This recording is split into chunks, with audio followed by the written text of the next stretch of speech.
chaîne qui vous édifie. Si yé moko muto aye ko loba yango.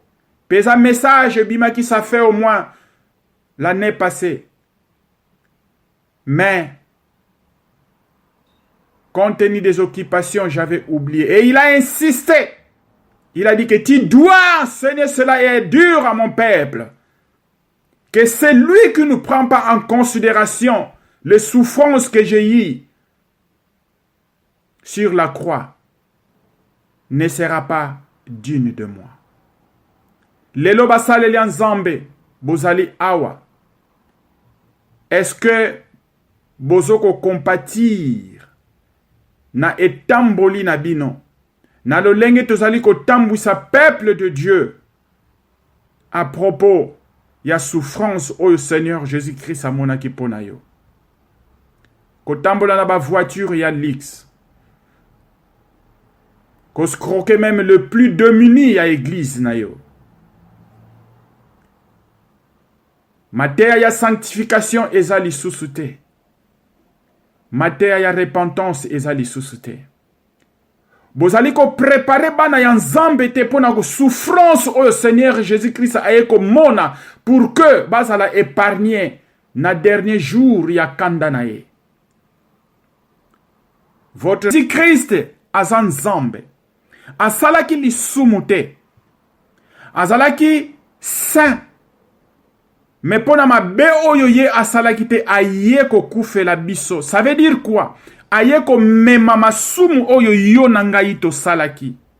Pour que ye akufa na yango. Po yo nanga to zala libéré. Ozandumba. Seigneur Jésus-Christ va benga ki ndumba na miniti wana. Ozandoki, Seigneur Jésus-Christ alati bondoki wana. Ozali moyibi, Seigneur Jésus-Christ alati moyibi wana. Toutes sortes de choses mauvaises, toutes sortes de péchés, Seigneur Jésus-Christ alati yango. Parce que ceux qui azalaka na bu sainteté, na miniti wana akokaki kokufate. Parce que kaka lisumu mutebo makamutu. Il fallait amener mama sumu nyonsona pour que azala accès pona akoka kokufa. HP Media, la chaîne qui vous édifie.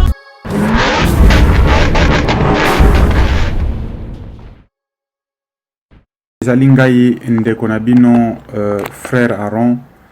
Naye lisusu pona deuxième partie na biso ya l'œuvre de la croix.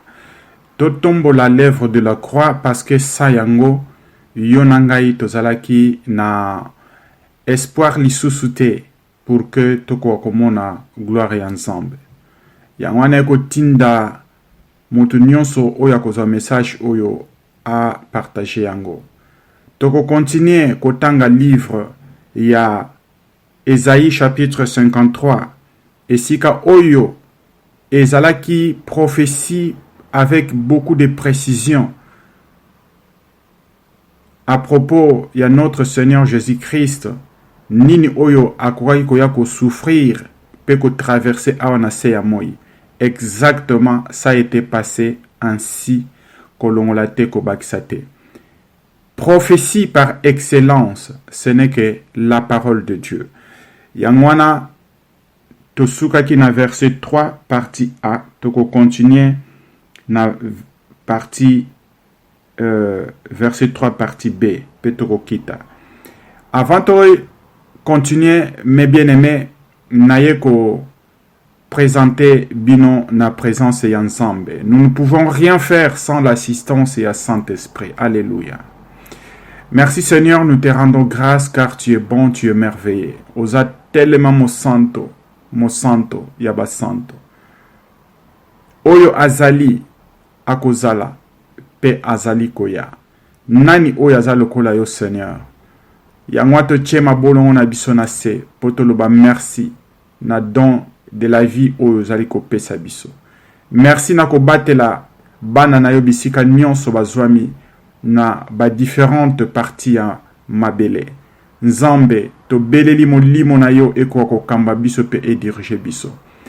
efungula misu na biso ya mutema pour te comprendre liloba na yo pe tozala diriger na liloba na yo na ces temps de la fin. Tika ete moko na moko o pambola ye na libota na ye. Molimo mo santo ekamba biso na ba oyo nyonso bazali koyoka pe ba oyo nyonso bakokabola message oyo na kombo na Yesu Kristo mobikisi na biso. Amen. Merci mes bien-aimés. Avant to banda nako pesa bino ce qui s'était passé ezali na mosala eli nzambe prophète Abraham azali koleka na balabala ya Cotonou. Aye komona moyibi bakangi ye pe bazoko beta ye. Na musika moni etuluku ya batu ebele. Tango amoni bango abandi ko pusana. Batu bazoko kriye bamususu na banzete na maboko. Bamususu na ba ceinture. Bamususu na ba mabanga. Aye komona moko asimbi pine azoko kima mbangu po akendo kochango na katikati. Ye apusani. Tango komi place wana. Aye komona mutu batiki mutakala. Bakangiye basinga na ba barre de fer. Na makolo na maboko. Makila ezali kotanga ye.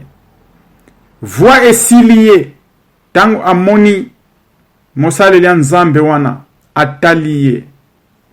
Alobi na monyo na Bible, s'il te plaît. Oza mosale ya nzambe bikisanga balingi baboma ngai. Alors batie déjà pine pembeni wana po bakanga ye na pine. Ye atuni nini asali alobi non ayibi. Alors quartier oyo nyonso bami yibi balekisi yango wana tolingi to tumba oyo et servir na bamususu comme exemple. Mosale la nzambe atali alobi te bosala bongo te. Alobi te makambo yo etali yo te. Yo leka kaka alobi te etali ngai. Tango nkolo ameminga awane ako mona scène oyo, je ne peux jamais permettre que une âme atako esali mabe mais bobo mayango. Tout ce que je vous demande, soki bobomi mutu oyo makila na ye eko bando ganga na mitu na bino nyonso bozali awa. Tango bayoki bongo babangi. Mosali ya nzambe yebisi bango ke bozwa ye, bomema ye na la police. C'est la police qui fera la justice. Eza binote. Nde babangi balongoli ba barre de fer bakei kotika ina prison. Et pardon na la police. Mosali ya nzambe leki na etango a se rassurer qu'effectivement baketike na la police. Ye aleki. Na pokwa tango akomi na ndako na ye. Afukami abandi ko bondela comme d'habitude nkolo abimelie. Alobi na ye oyebi pona nini na memio na scène oyo yo outi kotala na moi. Mais ce qui est vrai que pendant toute la journée image wana ezala ko yela ye tangu nyonso. Si bien que journée na ye ezala ki perturbé. Alobi non Seigneur, je ne sais pas. Alobi tina nga na memio okendo ko mona. C'est ainsi que ngai ba beta kingai. Batika kinga mutakala. Oyo balakisaka bino na film, ezali film. Mais en réalité, j'étais humilié. J'étais complètement nu. Tabassé à mort. Natoko yeb sabino na première partie que ezalaki 40 coups. Il fallait ba beta, mais comme la loi juive, ezalaki kolobake mutu boko beta plus de 40 te.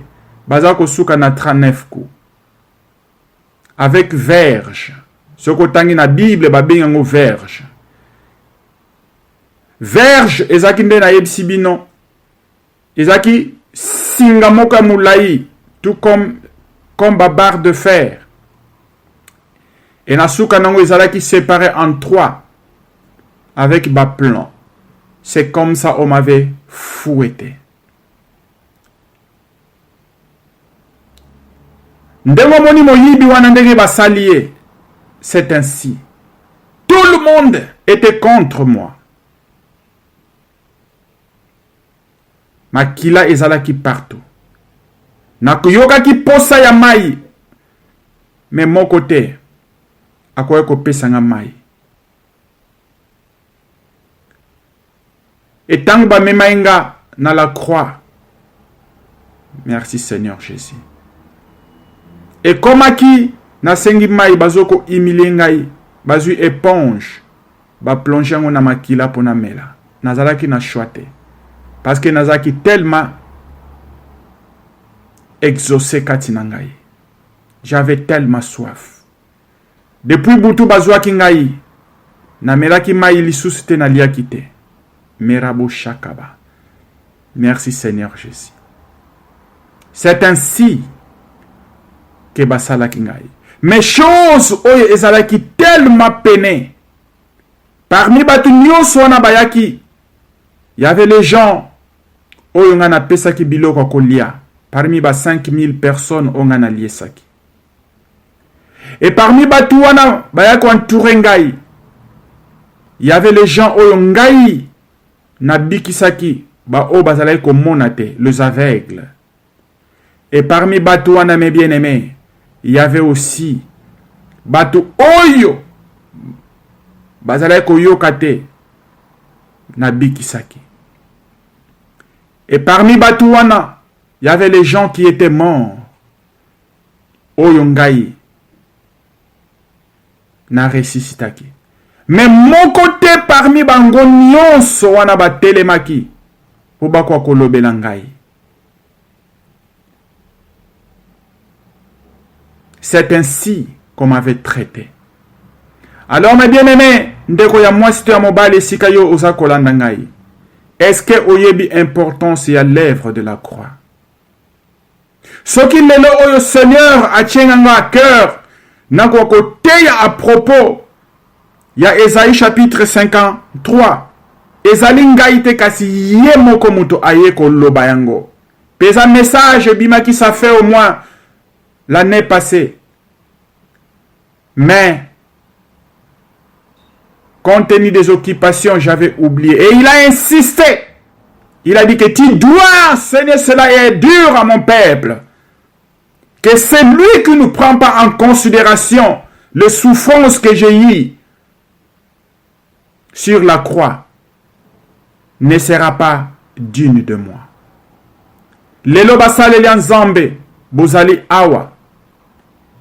Est-ce que bozoko compatir na etamboli na bino, na lolenge tozali ko tambwisa peuple de Dieu à propos ya souffrance au Seigneur Jésus-Christ a monaki pona yo. Ko tambola na ba voiture ya lix.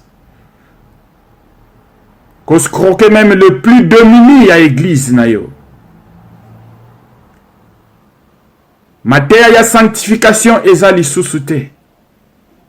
Matéa ya repentance ezali susute. Bozali ko préparer bana ya nzambe te pona ko souffrance au Seigneur Jésus-Christ aye ko mona pour que bazala épargner na dernier jour ya kanda na ye. Votre récompense dans le lieu de tourment sera très sévère. La Bible me dit, ceux qui ont connu et qui ont goûté la puissance de Dieu seront doublement punis dans les lieux de tourment ou dans l'enfer. Mais bien aimés, qu'est-ce que nous enseignons à nos disciples et pardon, à nos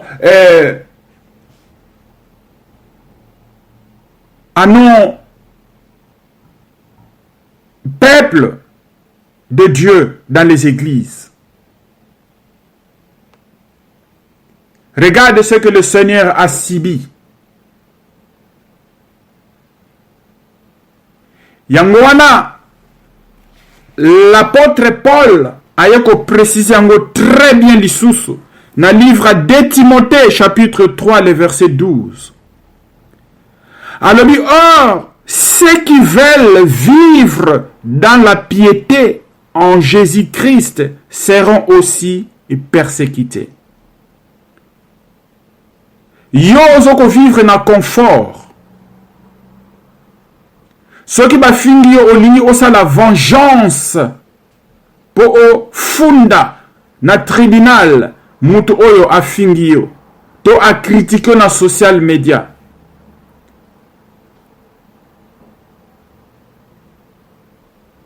Soki bayoko tobo la pine ya voiture na yo to ba yibi yo voiture to vélo yo mosali ya nzambe olingi kokende kofunda mutu wana na la police. Quand est-ce que acceptera-t-il les insultes et les humiliations comme ce que notre Seigneur Jésus-Christ a traversé pour venir te sauver, te libérer dans la condamnation de l'enfer? Awa l'apôtre Paul a dit que mutu nyonso oyo aliko vivre dans la piété, ça veut dire que oliko landa Seigneur Jésus-Christ selon ministère oyo ye atikaki. Alors il faut aussi à la persécuter.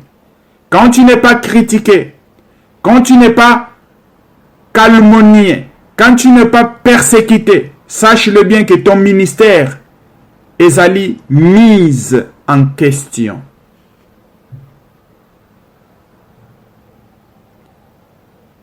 Yangwana l'apôtre Paul a insisté très bien à verset Oyo. Ezali même liloba au Seigneur Jésus-Christ a koloba na livre à Matthieu.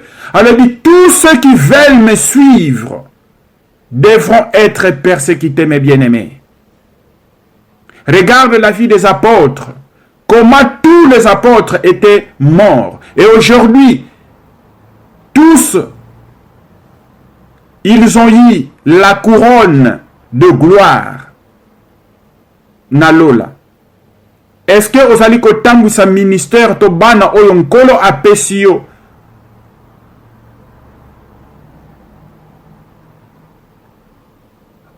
Pour la gloire naye.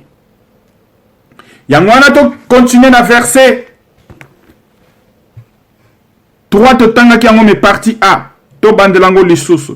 Alors il mépriser et abandonner des hommes. Ndenge tuuti koyoka yango na exemple ya moyibi wana tellement abandonné. Même ceux ba bénéficier qui service à Jésus-Christ. Tous au dernier jour ba yeko tourner mu Congo contre eux. Et c'était eux encore qui criaient crucifiez-les. Libère Barabbas.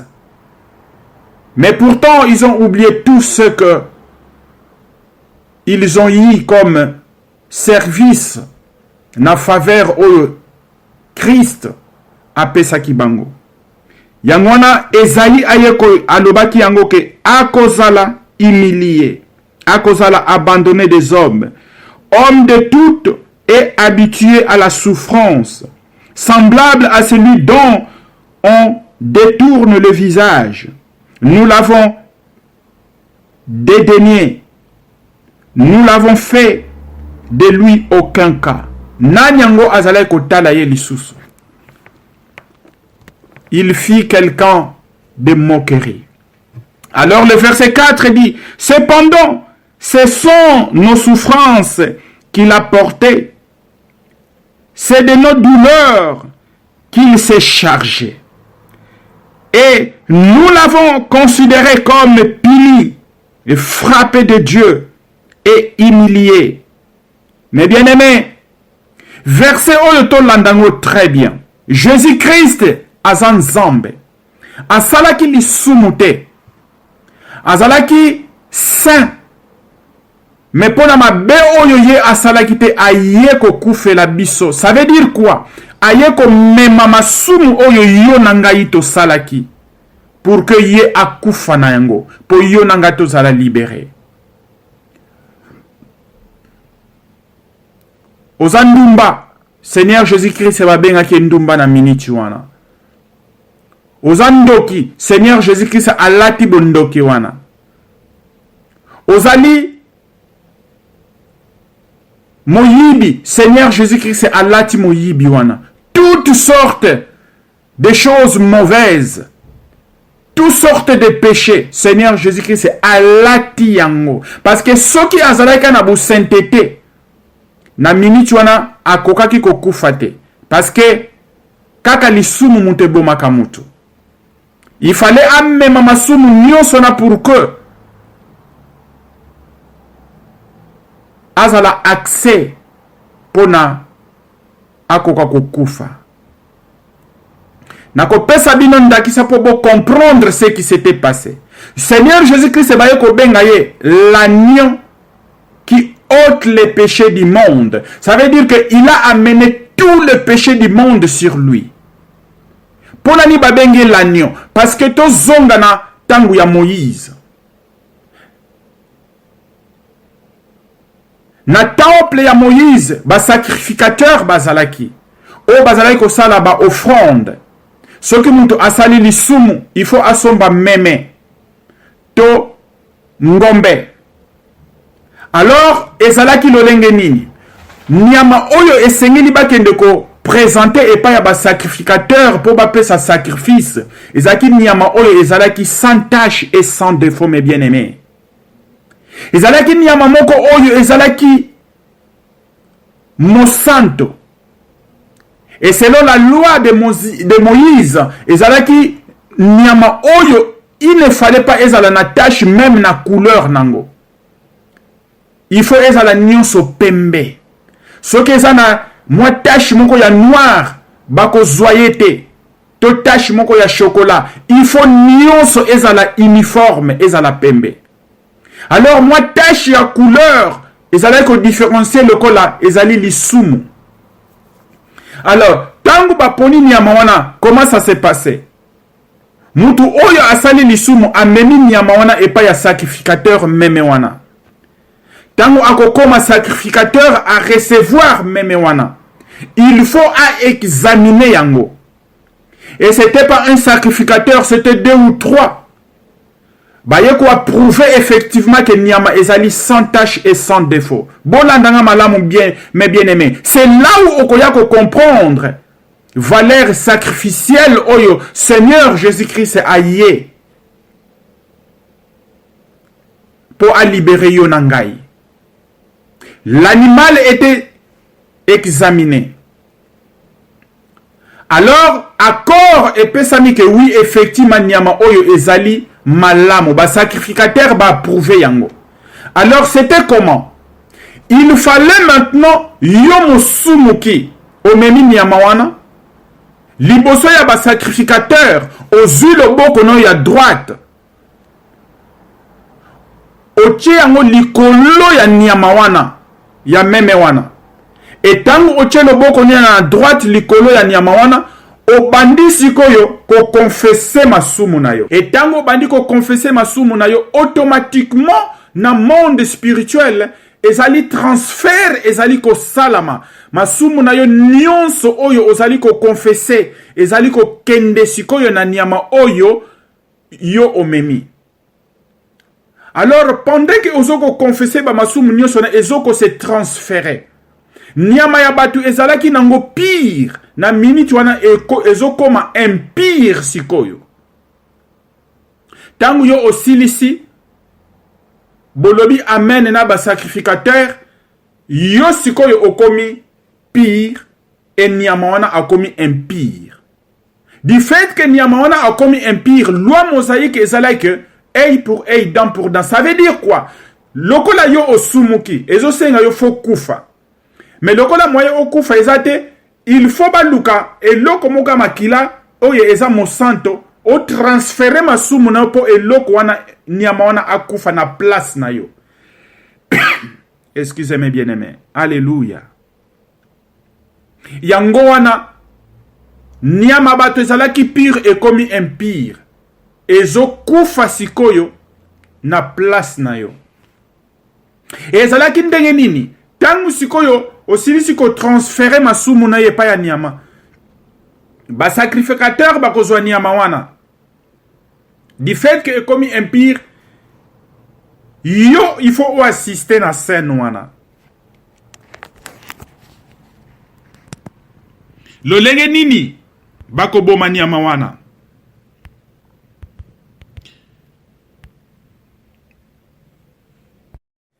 Et en fait de compte, Nyama ezalaki sikoyo empire. Bazui yango, lié yango, ligoté yango. Après, bayeko kata yango na ba pièce. Dans les différents morceaux, bayeko tiango siko likolo. Ya moto o ezaleko pela 24 heures sur 24 na kati ya temple. Regarde mes bien-aimés. Nyama. Ezalaki destiné te po eke ekwa kokufa. Mais eko kufa à cause de toi. C'est ainsi. Oyo ezalaki salama na tangu ya kala. Ezalaki exemple. Ya arrivé à Seigneur Jésus-Christ. C'est exactement ce qui s'était passé. Voilà mes bien-aimés. C'est là où l'apôtre et le prophète Esaïe ayekoloba très bien que ce sont nos souffrances qu'il a portées, c'est de nos douleurs qu'il s'est chargé et nous l'avons considéré comme puni. Voilà Nyama est comme impire, est comme puni, voué à la destruction, à la mort, frappé de Dieu et humilié. Le verset 5. Mais il était blessé pour nos péchés, brisé pour nos iniquités. Le châtiment qui nous donne la paix est tombé sur lui. Et c'est par ces meurtrissures que nous sommes guéris. Tala ndenge na uti koloba yango me bien-aimé. Oyo nyonso ya mabe ba betaki ye. Ba humilié ye. Amemi ba iniquité na biso, ça veut dire que ba masumu na biso nyonso. Azanga kikimia. Ba yeko beta ye pe na ba pota oyo ba betaki ye pe ba tubaki na mopanzi. C'est ainsi que biso sikoto komi guéri, to komi sauvé. Voilà l'œuvre de la croix, mes bien-aimés. Soki ba enseignement oyo tozali kote yango na ba église na biso te. Tozako lakisa valeur ya souffrance. Ya prix oyo Seigneur Jésus-Christ a ko futa loko la rançon pour na ko libérer biso na captivité ya enfer pour éternité. Lelo mbele tolinga tozala loko la ba nyama me bien-aimé. Nyama soki akufi azana espoir ya résurrection te. Soko lien tabato soso wana pour dibo pour toujours. Mutoko ko se rappeler na ngosusu azate mbele yo nanga tolinga tozala bongo. Mais ya biso ku tolinga ke ça la plus encore parce que ata okufi âme na yo ekokende na lieu de tourment na enfer pour l'éternité mes bien-aimés. Mais regarde le prix que le Seigneur Jésus-Christ a payé. Voici le temps est venu. Toko kako zoyango vraiment en considération. Tote ya yango na l'église na biso. To la ki sa valeur batu ebele mes bien-aimés. Ba yebi que Jésus a koufé la biso pour na masumu na biso et c'est tout. Ba yebi vraiment détail nangote. Pourquoi pas de ne pas faire un programme d'enseignement dans nos églises à propos. Il y a Ésaïe chapitre 53. Et là, moussa conscience abatu parce que tant mutu ayebi que mutu oyo a souffrir pour nangai. Ako sala discipline na bo moinaye. Pour que ako tambola aliment. Le lenge oyo. Ezoko senga pour que ako pesa valeur. Il y a rançon oyo Jésus-Christ, notre roi, a que futa pona biso. Le verset 6, Elobi, nous étions tous errants comme des brebis. Chacun suivait sa propre voie. Et l'Éternel a fait retomber sur lui l'iniquité de nous tous. Mais bien aimé, awa, Bible ayekoloba clair, prophète Esaïe alobi ke biso nyonso tozalaki lokola batu moko bazalaki kotambola lolenge ba meme bapanzanaka. Mutu na mutu azalaki kosala ba makambo na ndenge na ye. Mutu na mutu akodirige bomoi na ndenge na ye. Motema soki etindi yo yiba oyibi na yo. Motema soki etindi yo boma obomi na yo. Motema soki etindi yo sala ekobo osali na ozomona ke nzoto na eza nango libre. Donc chacun fait les choses comme il le veut. C'est ça que le prophète Esaïe disait ici, que mutu nyonso azoko errait comme des brebis et chacun suivait sa propre voie. Okotambola lolenge oyo yo olingi et sans se rendre compte que nzoto na yo eza na ba compte ya ko rendre na dernier jour, mes bien-aimés. Nous savons ces versets ici noir sur blanc, très clair dans la Bible, que le corps que tu as, mes bien-aimés, c'est le temple de l'Esprit Saint. Lelo oyo yeba ke tang ozoko lia ozoko mela. Il y aura un jour, ceux qui ont talisi zolo na likolo, am na yo ebimi et ko rendre ba compte de tout ce que tu as fait. Yangwana Bible alobi, mes bien-aimés, que nous aurons des comptes à rendre à chaque parole. Oyo tobi misaka, nase ya moi oyo. Rien n'est inaperçu liboso ya nzambe.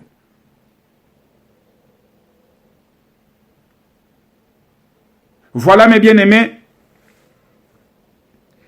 Partie B et Koloba. Et l'Éternel a fait tomber sur lui l'iniquité de nous tous. Et tout ça a été tombé sur lui, mes bien-aimés. Yangwana, en pensant que ba jour na biso eza compté na se ya moi oyo. Lobi tozoke doko rendre ba compte et pas ya Seigneur Jésus. Lo lenge nini to tambusi bo moi na biso. Et pourtant privilège et pesameli biso. Mais des fois nous choisissons biso moko. Na etamboli na biso pour que to kende na biso na lieu de tourment. Et pourtant la faveur imméritée est là. La grâce est là. Que nous devrons bourrer nos corps comme de coups pour que tu résister na ba tentation ya mokili oyo poto zala na gloire ya Seigneur. Yangwana suki saka toujours na verset ya Psaume chapitre 90, le verset 10, mes bien-aimés. L'espoir de vivre sous le soleil est allé à 70 ans. Et ceux qui n'a force moko extraordinaire mutako kene na 80 ans. Mais nyonso ezali ba douleur pe sukanango mutazoko kufa. Mais bien aimé, na tuna katangu nyonso question yo okomi na mbula boni. Combien de temps otika nango toujours yako désobéir liboso Seigneur Jésus-Christ na se ya moi oyo. Et pourtant, là où nous partons, c'est pour l'éternité, mes bien-aimés. Voilà le temps est venu. Mais là, maïa bomoye. Nous sommes là, mes bien-aimés, pour dire la vérité. Nous sommes là pour former les gens. Oyo, bako zala prêt pour nako ya Seigneur Jésus-Christ, mes bien-aimés. Tous à la prêt. To changer et tamboli na biso. To confesser ba masumu na biso. To se repentir sincèrement au fond de nos cœurs. Car le Seigneur est déjà là. Tolobaka toujours le Seigneur Jésus-Christ vient bientôt. Mais moi j'ai toujours dit que le Seigneur est déjà là. Pourquoi? Parce que Révélation chapitre 3, le verset 20 et le binabiso. Je suis devant ta porte et je frappe. Que celui qui a les oreilles viendra et ouvrir la porte. Et je viendrai manger avec lui. Seigneur aza déjà wana mes bien-aimés, azoko beta porte. Le lenge nini azoko bete la porte oyo. Na munoko ya ba serviteur na ye. Na munoko ya la Bible. Mais est-ce que ozoko discerner que c'est le Seigneur qui est en train de te parler maintenant?